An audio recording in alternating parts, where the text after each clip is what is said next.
What widely accepted fact do you know is wrong? Touch a baby bad, the parents will abandon/kill it. Most birds don't do that. If you help a baby bat back into its nest, as long as you try not to touch the nest a lot, then everything should be fine. If it's an adult bird you rescue, then not touching it for a day does help with it getting your scent off, but not 100% needed. I know this because my mom and I rescue wild animals when they are hurt or still babies and release them when we are able to. This songbirds generally don't have a strong sense of smell. To add on to your comment, not every baby bat that's on the ground is in danger. Fledgling babies will hop around on the ground before they're able to fly fully, but the parents are usually watching them closely from nearby. If one ever finds a baby bird, this chart is very helpful. It is interesting to note why this myth is around. It stems from a period in time when a lot of birds carried especially contagious diseases, and this misinformation was spread to protect children from touching the birds and becoming sick. So, in order to use rationality, they just use compassion to avoid spreading a dangerous disease. Amazingly, it worked. You might say, it worked too well. Unfortunately, I have no source on this, but that's at least the story my father told me, and it's such an amazing thing. I want to believe it. Einstein failed math / was otherwise a poor student. In my school there was a poster of Einstein with a quote, "Do not worry about your difficulties in mathematics. I assure you mine are greater." It was supposed to be an inspirational quote, showing how even the greatest mathematician struggled with math. But I always saw it as Einstein telling someone to shut up about their petty math problems while he was busy trying to figure out how the universe worked. Edit. Apparently I've insulted the field of mathematics by implying Einstein was a mathematician, so change the greatest mathematician for a really smart cookie.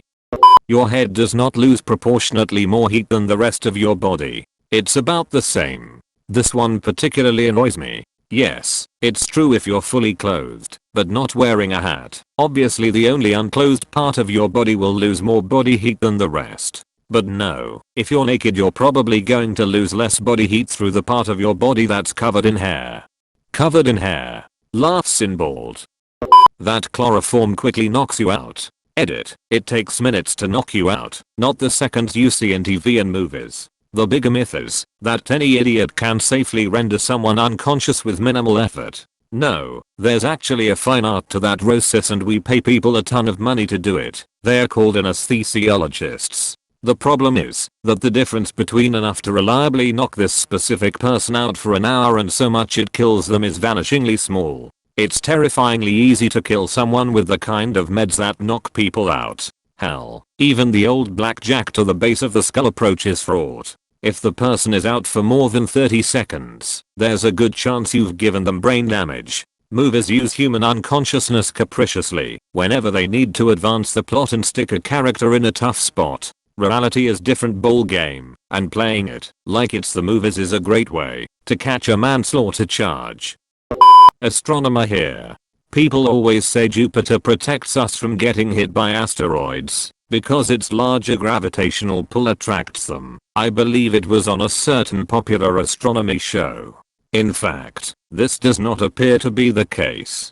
See, while Jupiter does indeed interact with more things, it is both good and bad. Some things hit Jupiter or get flung away. Some things get flung directly at Earth that otherwise wouldn't. Most famously, in 1770 Lexell's comet passed closer to Earth than any other comet ever observed, missing us by just 6 Earth-moon widths.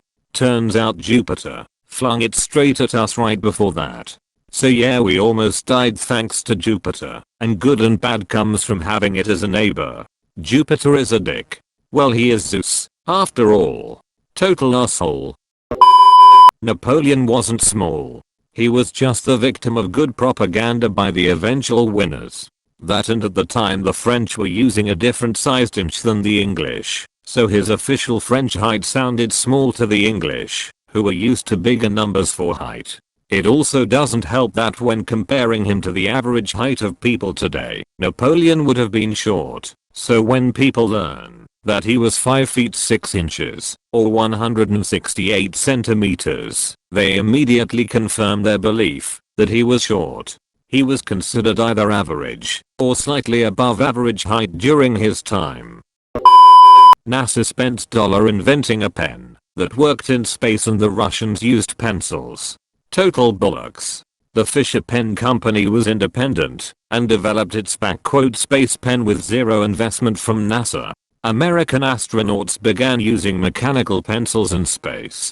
Tiny fragments of graphite and graphite dust floating around the spacecraft was not ideal because graphite is conductive. It's also combustible, so everyone was keen to find an alternative. Fisher patented its first "zero gravity" pen in 1965, and in 1967 NASA began using it. By 1969 Russia were also buying them for their space missions. Reportedly both NASA and the Soviet Space Company received the same discount for their bulk purchases. Goldfishes really do not have a memory span of 5 seconds. They actually remember things for months, recognize their owners, and are able to distinguish them from other people. That you swallow 8 spiders a year in your sleep. The origins of that myth is so weird. It made its way around message boards in the 90s and possibly earlier. Then at some point, the Snopes Usenet board, pre-website, claimed that the myth was invented by a tech journalist who wanted to illustrate how lies spread on the internet. Except that Snopes lead, the journalist, never existed. So now there's a second layer to the myth, that being the myth of who invented it and why. That cracking your knuckles too often will cause arthritis. Healthy joints actually are more prone to cracking/popping than arthritic joints. This is because the smooth surfaces in healthy joints combined with the synovial fluid can sometimes make a sort of vacuum that makes the popping noise when it's released, basically like releasing a suction cup. I'm a PT student. Please correct me if I'm wrong. Edit. I want to say that with cracking or popping joints there could be multiple benign reasons to explain the sounds. A lot of the sounds are ligaments, tendons and sesamoid bones, like your kneecap, making friction noises with the joints/clicking over grooves. That said, if you experience pain/problems with your joints together with cracking, please see a physiotherapist. A good and targeted exercise program can have a great amount of positive effect on your complaints. That medieval/ancient people only lived to be 32 years old, and at that age, they were considered ancient. That estimate is an average, which means it accounts for high infant/child mortality. Lots of ancient people live to their 80s and older. If you made it to 30, chances are good you're making it another 30 plus years. Also that everyone in the Middle Ages was getting married at 12. Not true. You could have a wedding arranged as an infant, but marriage would generally not happen until late teens. Even then, that's only royalty and nobility. The average serf didn't own land, and therefore never had a legal marriage at all. Peasants would just start cohabitating and making babies. Clarification. I'm talking pre-1300s plague happens, and people start owning shit, shaking my head. Cutting your hair makes it grow faster. Here's the lowdown on hair. Hairstylist of 10 plus years here. 1. There's no such thing as dead ends.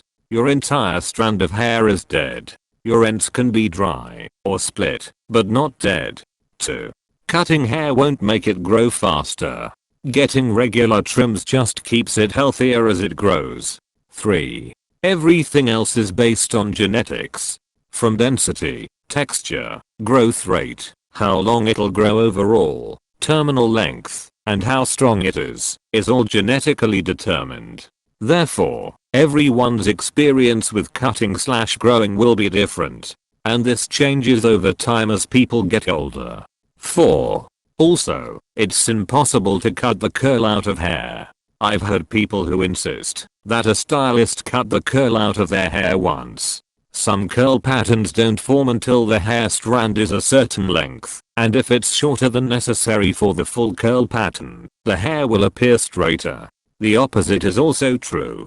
Some hair gets curlier as the hair gets shorter. Also, hair texture can change with puberty, pregnancy, age, and medications, which can cause hair to get curlier or straighter. See how many potential variables hairstylists have to work with. What fun. /s. Other than that, things like the quality of products you use / if you color it / chemically retexturize it / style with heat tools / swim / spend a lot of time in the sun / take certain medications / have certain medical conditions, all have an effect on hair. Just because one person chops their hair off once a year and grows hair down their back in a year, and one person has been trying to grow their bob out for 4 years means nothing.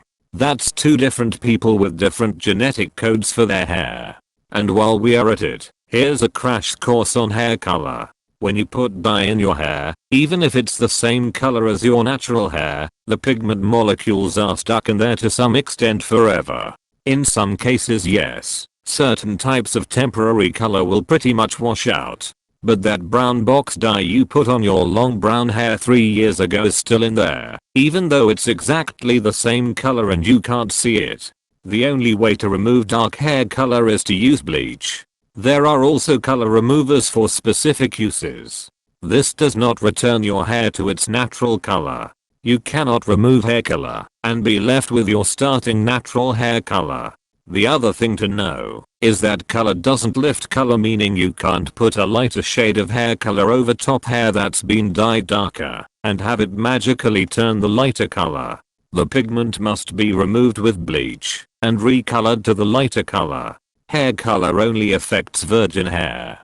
So if you have dark brown hair with colored dark brown ends and you put light brown all over everything, you'll get light brown roots with the same dark brown ends.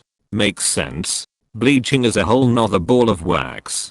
Bleach will lighten virgin hair more easily and more quickly than colored hair. And it lightens the strongest at the root, where there's heat from your scalp, and slowest at the ends, where there is no heat. This is called hot roots. Go watch some Brad Mondo bleaching fails on YouTube for more on this. And to finish, you can't turn dye dark hair into platinum silver white in an hour for $100. Go get a nice platinum lasso front wig and live your platinum fantasy without the heartache and fucked up hair. If you made it this far, I appreciate you, and your hairstylist appreciates you. Breakfast is the most important meal of the day. Oh my god, arg. Think that saying was invented by the guy who invented Kellogg's cornflakes. Still smart though. Nah, he just wanted people to stop masturbating. It came around during a marketing campaign to make bacon a staple food, along with the eat a big dense breakfast first thing in the morning instead of a few light meals through the morning. It was a very successful campaign. I still want to know how he made the logical steps to end up with "I'll stop people masturbating via bland breakfast cereal." The customer is always right. I believe that's due to a misunderstanding of the phrase. It's supposed to mean that the consumer ultimately dictates whether a product is popular or not. For instance, these sewage flavored cakes aren't selling. Well, I had a feeling that'd be the case, and the evidence suggests that. After all, the customer is always right. People now think it's a license to get their own way from a business because the customer is always right. Strong Karen PTSD. That semen gets stored in your balls. That's wrong. It's produced there. It gets stored outside your balls, in your epididymis, which is right next, and partly on your actual balls. Yeah, but telling a girl you want her to drain your epididymis isn't as sexy. "Oh baby, I want you to drain my balls" doesn't sound very sexy either. To each their own. The British have worse teeth than Americans. Brits have fewer missing teeth on average, and the DMFT index is 0.84 Brits, but higher at 1.2 for the United States. There are cultural differences, with natural teeth color being considered natural in the UK, but unnatural in the USA, where fluorescent white is considered correct. Yeah, it looks unnatural emo for anyone over 25 or 30 to have pristine white teeth. We are experiencing a temporary high volume of phone calls. Your call is important to us. And please listen carefully, as our options have recently changed. The first is to make people more likely to wait happily. Second is to try and get them to pay attention to the options, which haven't been changed in 20 years. As someone who works in a position taking calls all day, both of these tend to, at least with us, be 100% honest. People have an idea that calling a business support will result in a phone ringing at a center with like 100 plus people. The queue was only 4. Why did it take an hour to get to me? In reality, some businesses have hardcore understaffed support. As in, the business I work for has around 10,000 plus customers and a support staff of 4. In regards to the options thing, you would be surprised at how little people seem to care about where they go, and then they get pissed when their randomly selected number can't assist them. What do you mean you can't fix my shit? I called business, right? Well, sir, this is billing, and your issue is tech related. If you would like me to help with billing, we can do that. However, I cannot fix your equipment. This is bullshit. Every day. All day. If you tell the truth, I won't get mad. This is exactly the same as saying if you confess, you won't go in jail. That blood is blue until it hits oxygen, then it turns red. My parents and aunt were all taught this in school, and they're from 2 different states. Also, there's no such thing as a stomach flu. The age-old kick out the taillights, if you're put in a trunk, mostly isn't true with new cars. In most cases the opening is only big enough for a few wires to come through, and is otherwise sheet metal. Don't waste your strength trying to kick them out, it likely isn't going to work. Although, all newer vehicles, anything from at like back quote 95ish, and up I don't remember exactly when they became common practice, will have a glow in the dark handle inside the trunk that when pulled, opens the trunk, even if the car is locked, unlocked, moving, stationary, on, off, keys inside, keys miles away etc. Any situation you can think of. It is a manual lat release, and put there for people stuck in trunks. It may be on the trunk itself, the roof of the trunk, on the sides, and it will glow bright enough to see it, if you are stuck inside the trunk. That water spins down the drain in a different direction depending on which hemisphere you're in. The Coriolis effect is far too weak on a small system like a basin or toilet, to dominate the random currents that are present. That you have to wait 24 hours to report someone missing in the USA. There is no law about waiting, you don't have to push to make the police cooperate and list the person missing immediately when you suspect something isn't right. Don't lose precious time, it's extremely important if the person truly is missing. I don't know how that myth came to be, it's way too dangerous. Makes for compelling TV. People didn't think the earth was flat 500 years ago. It was theorized to be round in the 5th century BC. The Americas were just not known yet, except to indigenous Americans, and it was believed that there was a vast ocean between Europe and Asia. People believed Columbus' voyage would fail, because he would exhaust his food and supplies before crossing it. Edit. Holy macaroni, this is the most liked comment I've ever made. Thanks for the medals, kind stranger. The Chinese also knew the earth was round earlier than that, and even sent expeditions to map it, but they mostly got lost, did pirate stuff, or sank during storms. Way better boats than Columbus had though. That you should rinse with water as soon as you finish brushing your teeth. My dentist told me that you actually should only spit out the raw excess once you are done brushing, but keep the rest inside to let time for the toothpaste to have its effect. Also, don't drink nor eat anything for 30 minutes after you are done brushing. Also, flossing should be done before brushing. Have doubts? Ask your dentist these questions and see for yourself. Only 9 out of 10 will agree with you though. Like and subscribe, or Vin Diesel with hair will visit you in your nightmares. Also please share.